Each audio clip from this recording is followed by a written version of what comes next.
Good morning students. आज हम लोग नया चैप्टर शुरू करने जा रहे हैं। चैप्टर का नाम है सॉल्यूशन या विलियन। Unit number 7। चैप्टर का नाम है सॉल्यूशन। इस चैप्टर में न्यूमेरिकल्स दिए गए हैं। हमारे सिलेबस में 4 चैप्टर ऐसे हैं जिसमें न्यूमेरिकल है, फर्स्ट, सेकंड, थर्ड और फोर्थ। हमने फर्स्ट चैप्टर को रीड कर लिया था पहले, फोर्थ चैप्टर भी हमने पढ़ लिया है। सेकंड चैप्टर आज हम पढ़ने जा रहे हैं सॉल्यूशन या विलियन। देखिए, सबसे पहले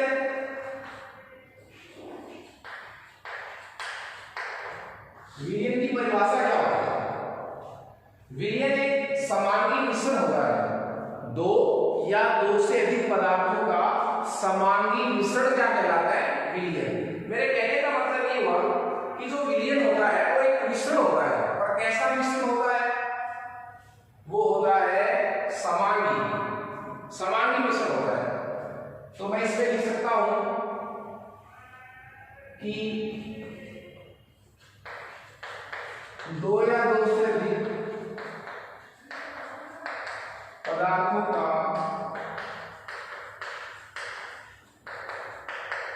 कैसा मिश्रण, समांगी मिश्रण क्या कहलाएगा, विलियन कहलाएगा। विलियन में कम से कम दो अवयव चाहिए, एक विलेय और एक विलायक। विलेय और विलायक।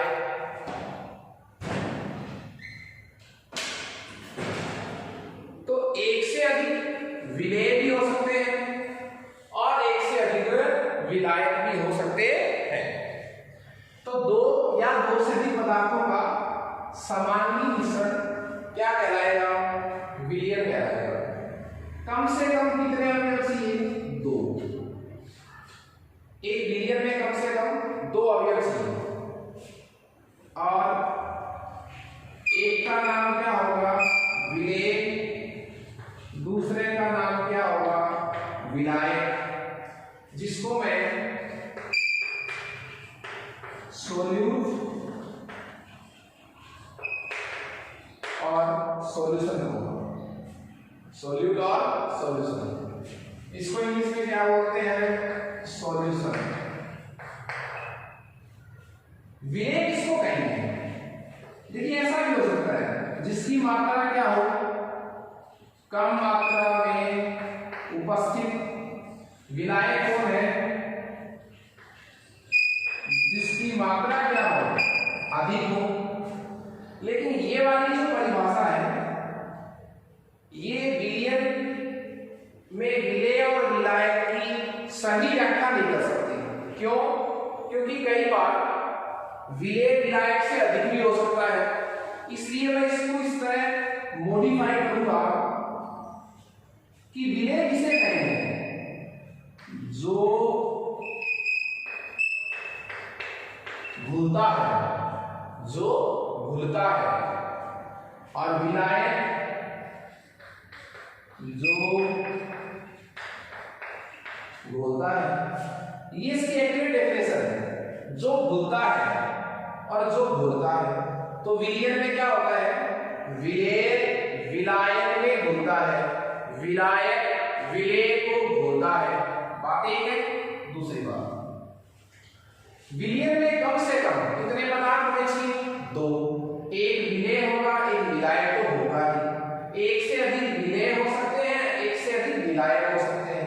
परंतु विलियन की जो शर्त है वो ये है कि विलियन में कितने भी पदार्थ हो, उन सभी का मिश्रण कैसा होना चाहिए, समान। उन सब का मिश्रण कैसा होना चाहिए, समान। ठीक है।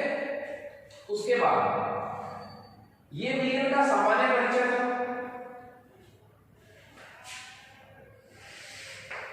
हम बात करें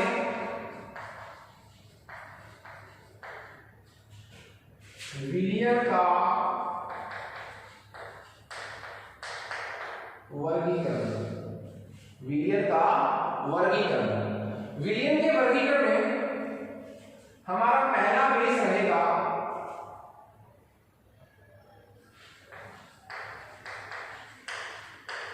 विलायक की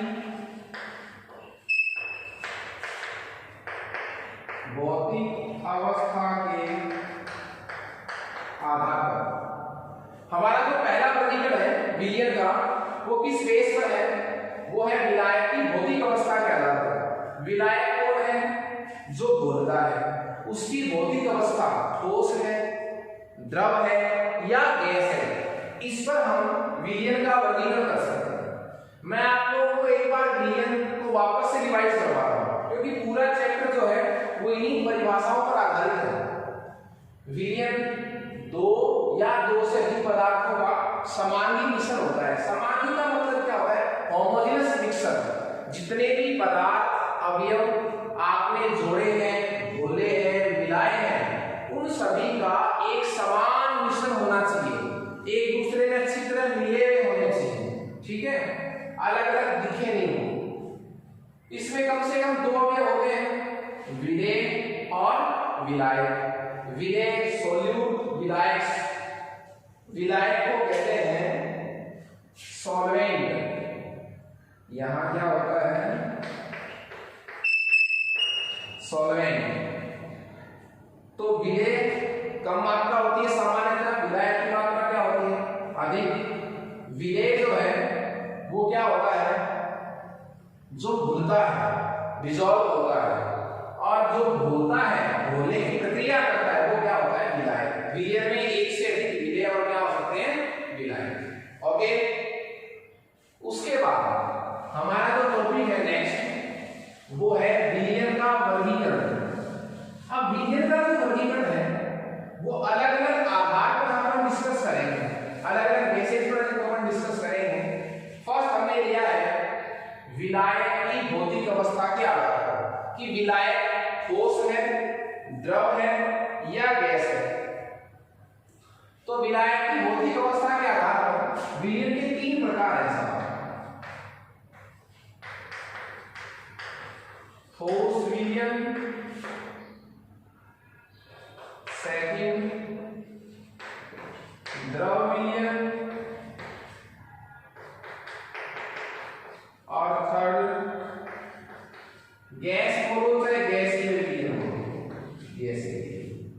विलायक की भौतिक अवस्था के आधार पर तीन प्रकार हो गए, ठोस, द्रव और गैस। देखिए ठोस विलियन किसको कहा जाएगा? जिसमें विलेय क्या हो? विलेय ठोस भी हो सकता है, द्रव भी हो सकता है और गैस भी हो सकता है। विलेय कैसा भी हो, चाहे वो ठोस अवस्था में हो, चाहे द्रव अवस्था में हो, चाहे गैस अवस्था में हो। और विलायक फिक्स होगा, कैसा होगा? ठोस। तो किस बेस पर इसका वर्गीकरण किया गया है? विलायक कैसा है? तो विलायक यदि कैसा है? ठोस, तो वो विलियन क्या कहलाएगा? ठोस विलियन। ठीक है, अब विलायक तो फिक्स हो जाएगा, कौन? ठोस। लेकिन विलेय क्या हो? ठोस अवस्था में भी हो सकता है, द्रव अवस्था में भी हो सकता है और गैसीय अवस्था में भी हो सकता है। इसी बेस पर हम इसका प्रकार क्या लिखेंगे? द्रव विलियन। विलेय क्या हो सकता है? ठोस, द्रव और गैस। विलेय कैसा भी हो सकता है, लेकिन जो विलायक है वो क्या होगा? द्रव। क्लियर है? तो द्रव विलियन किसको कहेंगे? जिसमें विलायक कैसा हो? द्रव हो। गैस विलियन उसी तरह। गैस विलियन किसको कहेंगे? जिसमें गैस क्या हो? विलायक हो। यदि विलायक गैस है तो विलियन का नाम गैसीय विलियन। फिर चाहे विलेय ठोस हो, द्रव हो, चाहे गैस हो। तो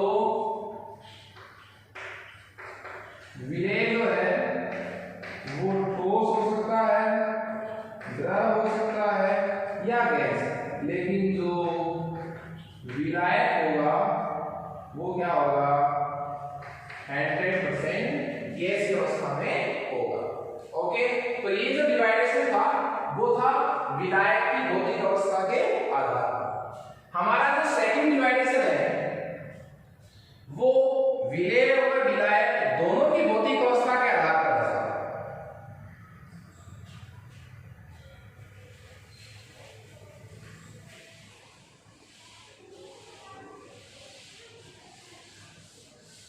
दूसरा जो हम आधार ले रहे हैं,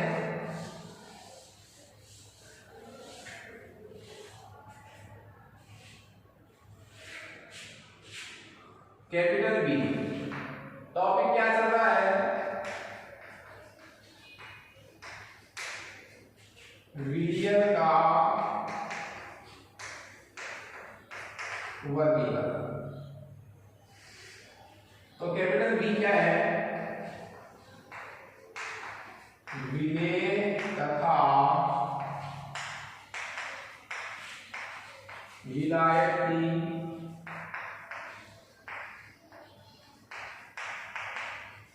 भौतिक अवस्था। विलेय तथा विलायक की भौतिक अवस्था के आधार पर। इस बार हम दोनों की भौतिक अवस्था को डिस्कस कर रहे हैं, विलेय कैसा है और विलायक कैसा है। देखिए, इसको हम टेबल के रूप में पढ़ेंगे।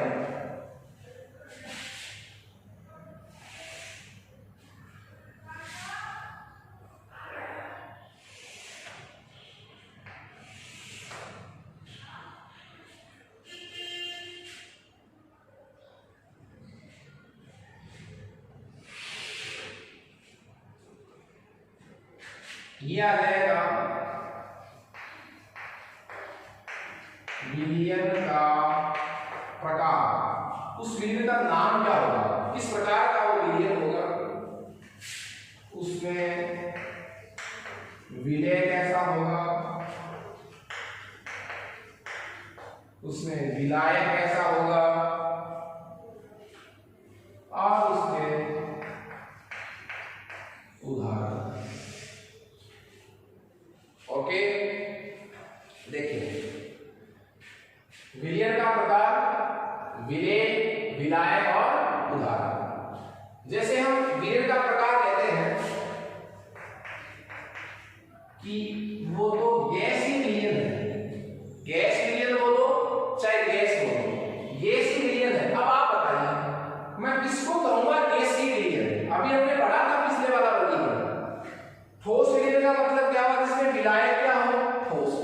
द्रव विलियन का मतलब क्या हो, जिसमें विलायक कैसा हो, द्रव। तो मैं क्या लिख रहा हूं, विलियन कैसा लिख रहा हूं, गैस ही। इसका मतलब विलायक क्या है, फिक्स गैस। विलेय कैसा भी हो सकता है, ठोस, द्रव और गैस। तो विलेय को एक बार क्या रख दो, ठोस। वापस से विलायक को गैस ही रखो, विलेय को क्या रख दो, द्रव। कोई दिक्कत नहीं है।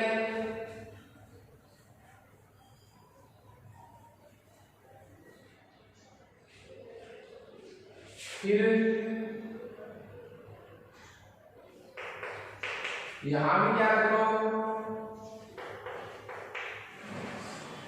तो विलायक को फिक्स रख दिया हमने, विलेय चेंज किया, ठोस भी हो सकता है, द्रव भी हो सकता है और गैस भी हो सकता है। परंतु विलियन का प्रकार तो क्या रहेगा, गैस ही रहेगा।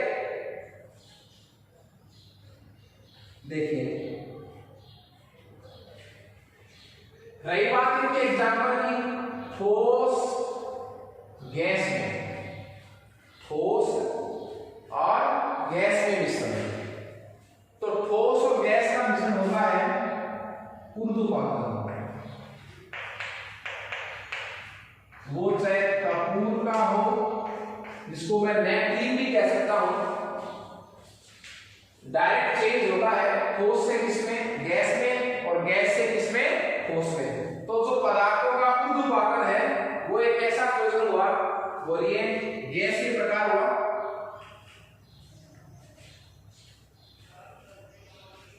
द्रव गैस, ऐसा कोई उदाहरण जिसमें द्रव गैस में घुल रखा हो। तो देखिए, वायु में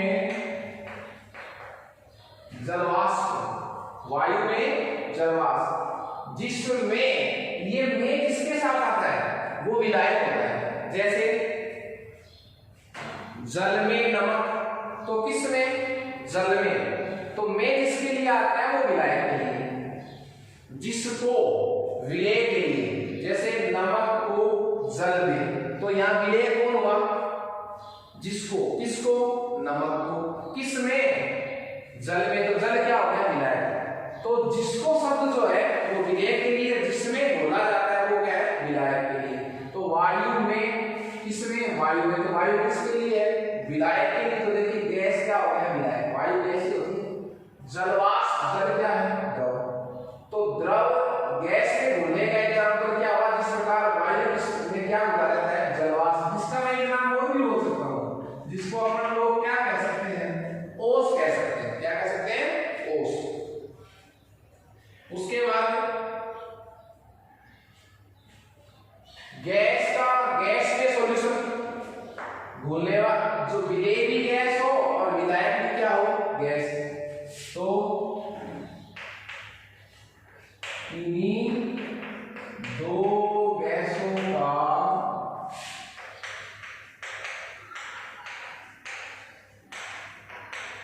समांगी मिश्रण। कोई भी दो गैस आसानी से परस्पर समांगी मिश्रण बना सकती हैं। तो गैस जब गैस से घुली हुई हो तो वो कैसा विलीन होगा, गैसीय। ये तीन प्रकार गैस के हिसाब। उसके बाद द्रव विलयन। अब जब विलयन का प्रकार कैसा है, द्रव है तो विलायक फिक्स हो गया है, क्या, द्रव। विलायक कैसा हो गया है, फिक्स।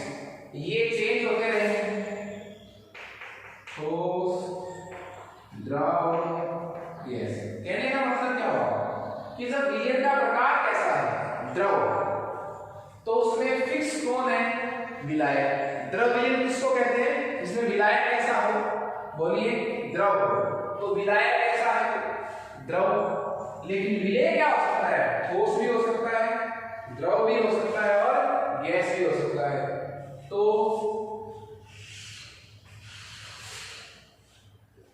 ऐसा कोई एग्जाम्पल बताइए जिसमें ठोस द्रव में घुल रखा हो,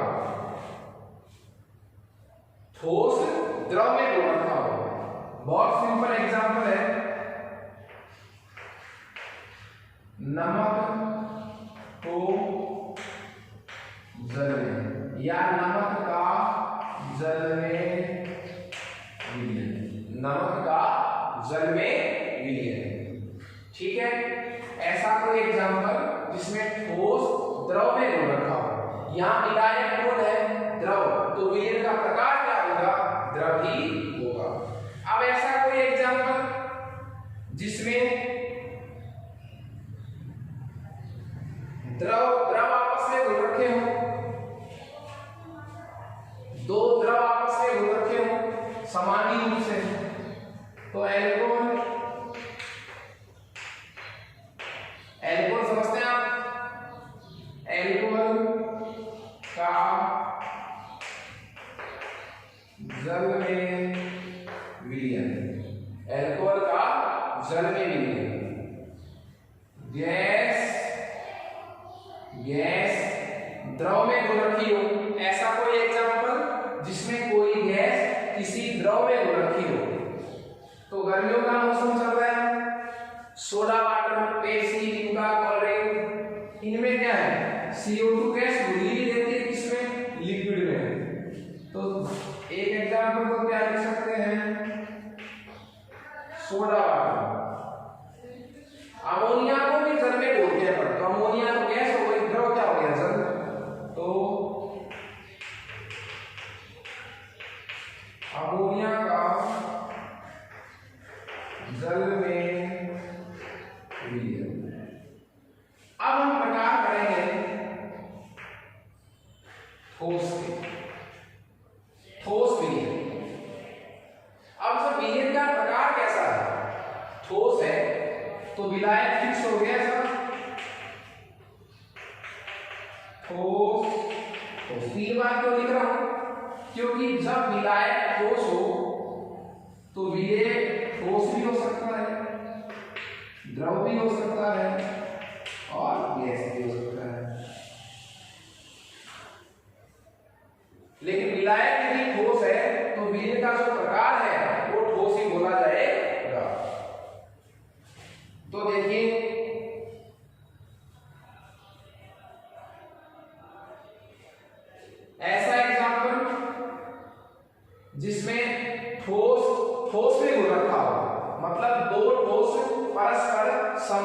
रूप से मिल रखे हो, हमें पता नहीं चलता हो कि दोनों ठोस कहाँ खत्म हो रहे हैं कहाँ शुरू हो रहे हैं, परस्पर समांगी रूप से जुड़े हो, तो किन्हीं दो ठोसों का समांगी मिश्रण तो मिश्र धातु हो सकता है।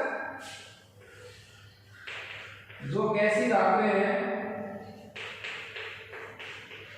मिश्र धातु है, वो किसका एग्जाम्पल है, ठोस विलयन का एग्जाम्पल है, जिसमें ठोस दूसरे ठोस के जुड़ा रहता है, बोलने वाला भी ठोस है और बोलने वाला भी क्या है, ठोस। जैसे कॉपर प्लस जिंक मिलाते हैं हम, द्रव ठोस में घुल रखा हो, एक धातु होती है पारा, मरकरी, वो लिक्विड स्टेज में होती है, उसको किसी ठोस अवस्था की धातु में घोलते हैं, तो पारा प्लस जब जिंक को मिलाया जाता है, पारा प्लस किसको मिलाते हैं, जिंक को, तो देखिए मैंने धातुएं तो दो मिलाई है, लेकिन एक धातु द्रव है, दूसरी क्या है, ठोस। तो ये एग्जांपल किसमें आएगा, द्रव ठोस में। जबकि ऊपर वाला देखो कॉपर प्लस जिंक दोनों ही कैसी है, ठोस अवस्था में है, तो ठोस विलयन का प्रकार हो गया, दोनों अवस्था ठोस। अब गैस ठोस में घुल रखी हो,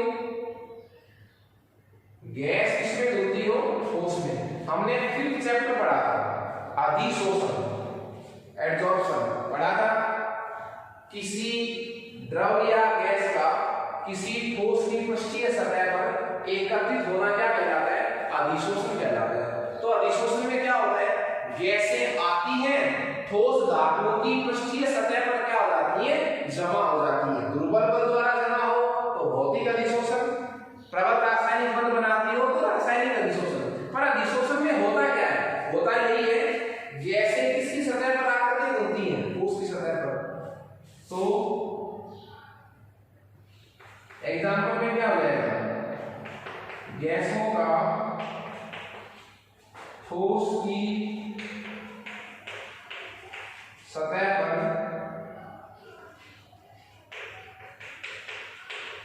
अधिशोषण। जैसे पैलेडियम धातु पर किसका अधिशोषण, हाइड्रोजन का। तो ये विलयन के दो प्रकार हो गए, 3 प्रकार के गैसीय विलयन, 3 प्रकार के द्रव विलयन और 3 प्रकार के बताओ ठोस विलयन। ये दूसरा वर्गीकरण था हमारा विलेय तथा विलायक की भौतिक अवस्था के आधार पर। वर्गीकरण हमारा कंप्लीट हुआ। नेक्स्ट हमारा जो टॉपिक है वो है विलयन की सांद्रता। विलयन की सांद्रता क्या होती है, उसको कैसे व्यक्त करते हैं।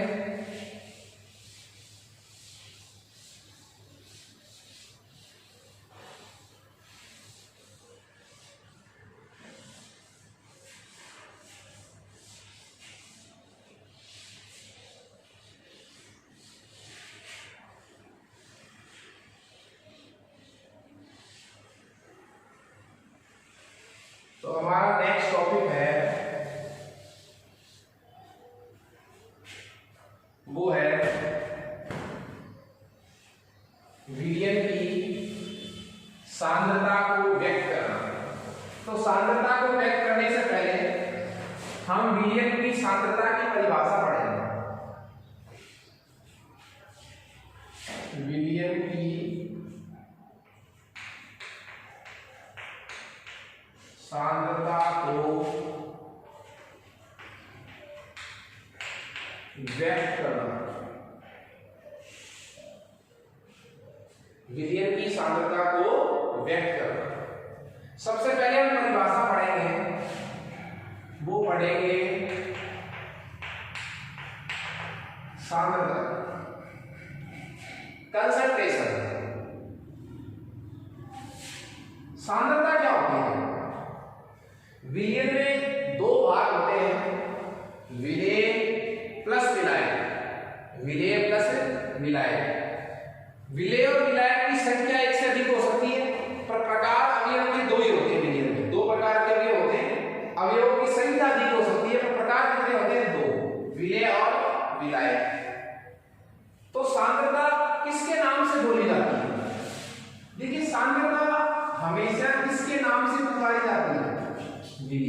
सांद्रता किसकी मानी जाती है? विलयन की।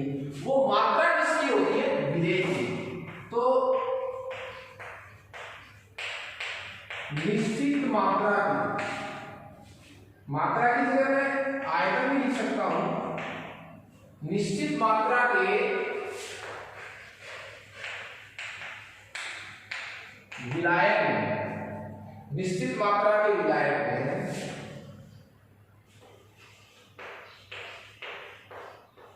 घुली हुई विलेय की, निश्चित मात्रा के विलायक में घुली हुई विलेय की अधिकतम मात्रा को क्या कहा जाता है? उस विलयन की सांद्रता। आपको समझना पड़ेगा, सांद्रता शब्द किसके लिए पुकारा जाता है? विलयन के लिए। सांद्रता किसकी होती है? विलयन की। पर विलयन में कितने अवयव होते हैं? दो, विलेय प्लस विलायक। तो एक्चुअली जो विलयन की सांद्रता होती है वो मात्रा किसकी होती है? विलेय की, जो किसमें घुली हुई है? विलायक में। तो निश्चित मात्रा के विलायक में, निश्चित ताप और दाब पर निश्चित मात्रा के विलायक में घुली हुई विलेय की अधिकतम मात्रा, उस विलयन की क्या कहलाती है? सांद्रता। जैसे मैं कह रहा हूं, एक एग्जांपल समझिए। मैं कहूं 5%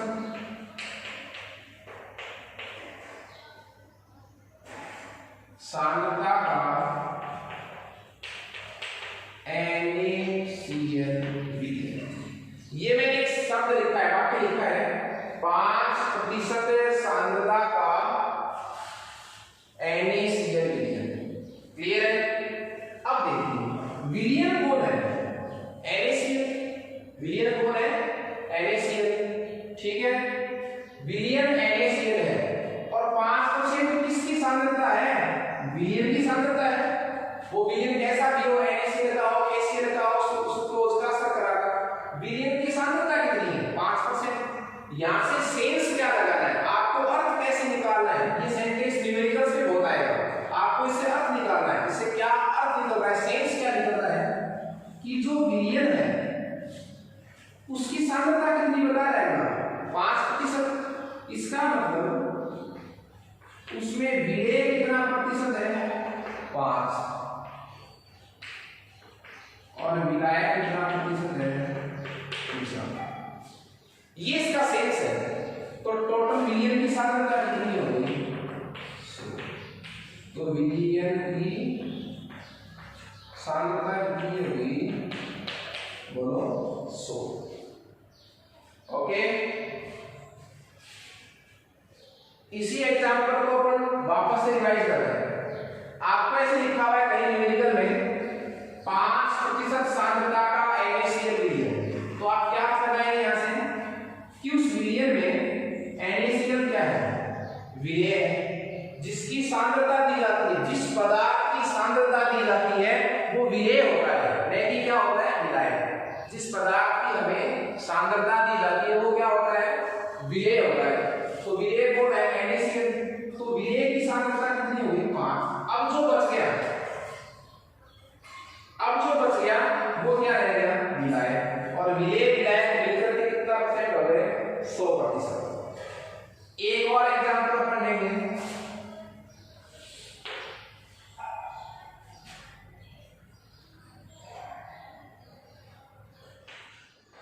दस ग्राम NaCl को 80 ग्राम जल में घोलकर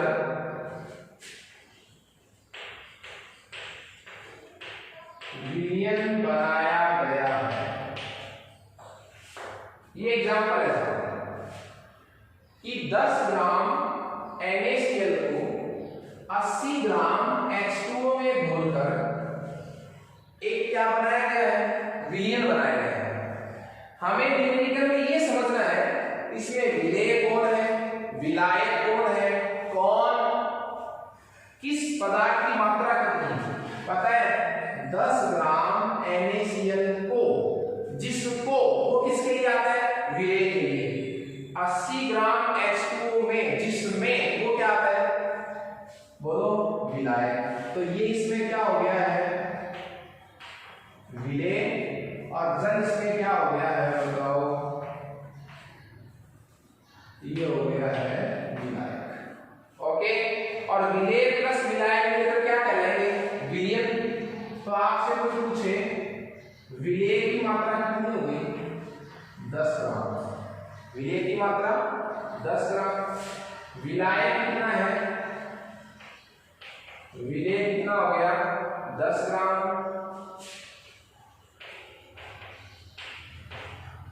विलायक कितना हो गया 80 ग्राम। क्यों, विलेय 10 ग्राम और विलायक कितना हो गया 80 ग्राम। तो मिला दीजिए,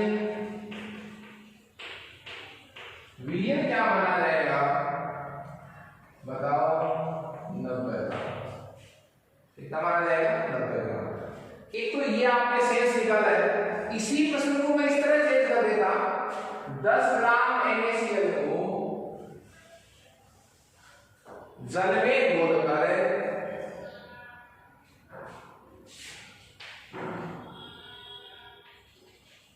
100 ml विलयन बनाएंगे। प्रश्न मैंने चेंज कर दिया ऐसा, क्या चेंज किया है, 10 ग्राम NaCl को जल में घोलकर 100 ml विलयन बनाया है। इस बार हमें जल नहीं बताया कितना दिया है, तो ये अंडरस्टैंडिंग हो गया। विलेय कितना है, विलेय है 10 ग्राम, टोटल विलयन कितना है 100 ml। इसका मतलब विलायक कितना है फिर 90, विलायक कितना है 90 ml। ओके, क्योंकि सूत्र क्या होता है कि विलेय प्लस विलायक इज इक्वल टू क्या होता है, बोलिए विलयन होता है। तो ये मेरे एग्जांपल बताने का मतलब ये था कि आपको किस स्टेप का समझ में आ सके, सांद्रता। वापस से देखिए, सांद्रता किसके नाम से पुकारी जाती है, विलयन के नाम से। सांद्रता किसकी होती है, विलयन की होती है। सांद्रता होती क्या है, निश्चित मात्रा के विलायक में घुली हुई विलेय की अधिकतम मात्रा, उस विलयन की क्या कहलाती है, सांद्रता कहलाती है। तो सांद्रता किसके नाम से पुकारी जाती है, विलयन की। लेकिन वो एक्चुअली किसकी मात्रा होती है, देखिए निश्चित मात्रा के विलायक में घुली हुई विलेय की अधिकतम मात्रा को क्या बोलते हैं, इसको नहीं बोल रहे, घुली हुई विलेय की अधिकतम मात्रा को विलयन की क्या बोलते हैं, सांद्रता। तो सांद्रता होती तो किसकी है, नाम किसके पुकारे जाती है, विलयन के, पर वो एक्चुअली मात्रा किसकी होती है, विलेय की। तो विलयन में जो विलेय होता है वो मात्रा उस विलयन की क्या कहलाती है, सांद्रता कहलाती है। ने कि किसी विलयन में जितना विलायक पड़ा है वो विलयन की सांद्रता नहीं होती। कहने का मतलब, अभी जो एग्जांपल लिखा था 80, तो विलयन की जब सांद्रता बोली जाएगी तो किसके हिसाब से बोली जाएगी, नहीं कि विलायक के हिसाब से। तो सांद्रता विलयन की होती है, नाम विलयन से पुकारी जाती है, विलयन की सांद्रता होती है, परंतु वो एक्चुअली मात्रा किसकी होती है, विलेय की। क्यों, किसी विलयन में घुली हुई विलेय की मात्रा को उस विलयन की क्या बोलते हैं, सांद्रता बोलते हैं। अब हम सांद्रता को व्यक्त करने के कुछ तरीके पढ़ेंगे।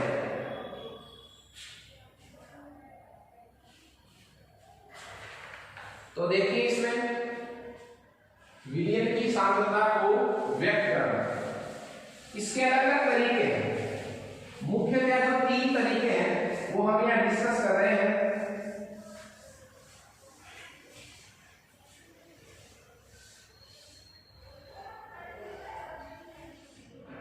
पहला है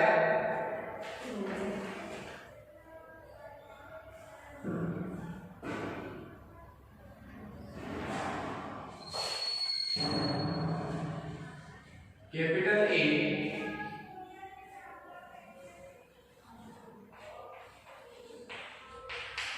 द्रव्यमान प्रतिशत, जिसको मैं ऐसे ही कह सकता हूं प्रतिशत W oblique W, weight oblique weight. देखिए द्रव्यमान प्रतिशत, जब विलेय और विलायक या विलयन कह सकते हैं, दोनों की मात्रा हमें ग्रामों में दी जाए तो हम उसकी सांद्रता को कैसे बताएंगे? द्रव्यमान प्रतिशत में। जैसे मैं कहूं 10 ग्राम नमक और 10 ग्राम सुक्रोज, तो दोनों ही चीजें क्या है? ग्राम में है। तो ऐसे विलयन की सांद्रता को व्यक्त करने के लिए हम किसको यूज करेंगे? द्रव्यमान प्रतिशत को। तो क्या परिभाषा हो जाएगी?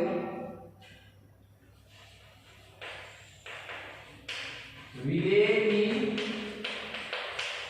ग्रामों में मात्रा, विलेय की ग्रामों में मात्रा जो 100 ग्राम विलयन में घुली हुई है, विलेय की ग्रामों में मात्रा जो 100 ग्राम विलयन में घुली हुई है, उस विलयन का क्या कहलाएगी? बोलिए, द्रव्यमान प्रतिशत कहलाएगी। तो क्या सूत्र हो जाएगा? W प्रतिशत बराबर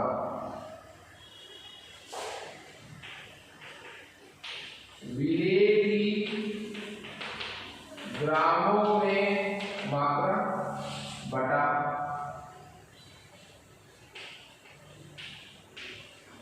विलयन की ग्रामों में मात्रा इंटू 100। इसके लिए परसेंटेज निकालने के लिए इसी को हम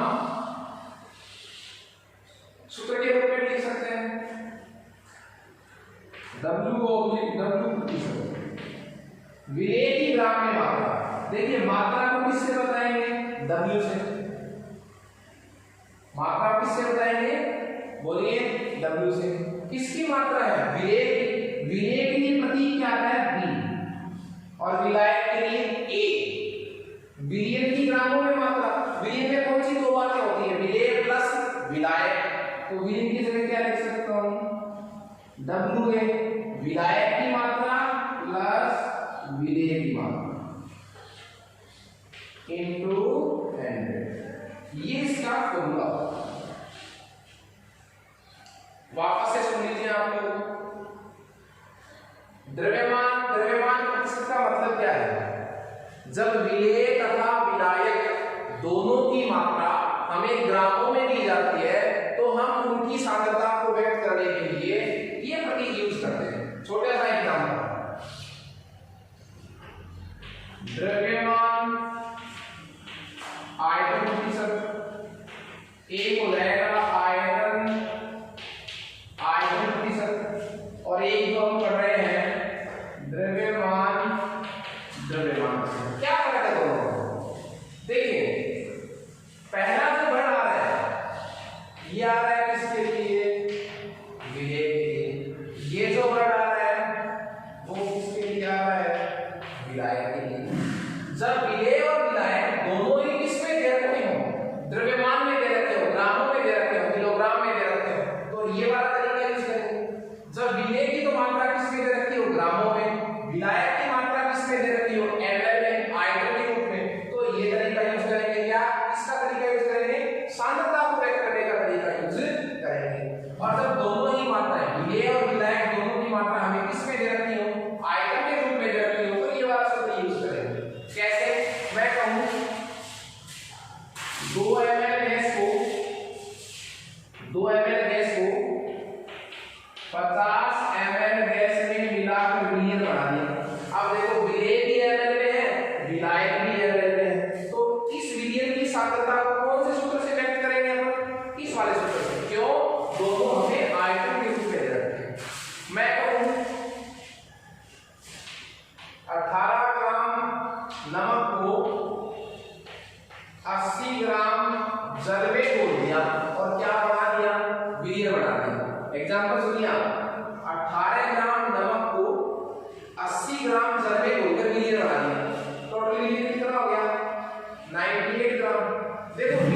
ग्रामों में है और विलायक भी ग्रामों में है, मतलब किसमें है, द्रव्यमान के रूप में। तो कौन सा सूत्र यूज करेंगे इसकी सांद्रता को व्यक्त करने के लिए, ये वाला। मैं ऐसे लिख देता 10 ग्राम चीनी को 50 ml जल में घोलकर विलेय बढ़ा दिया, सांद्रता मतलब। तो विलेय 10 ग्राम, विलेय तो किसमें क्या रखा है, द्रव्यमान के रूप में, विलायक किसके रूप में क्या रखा है, आयतन के रूप में। तो कौन सा सूत्र यूज करूंगा सांद्रता को व्यक्त करने का, ये वाला तरीका यूज करूंगा। तो 3 तरीके मैंने आपको इसमें बताए हैं, कौन सा तरीका आपको यूज करना है ये किस बात पर डिपेंड करेगा कि आपके सामने जो विलेय और विलायक की मात्रा दे रखी है वो किस में दे रखी है। ओके, इसी सूत्र को हम नेक्स्ट क्लास में विद एग्जांपल सॉल्व करेंगे। Okay, thank you students.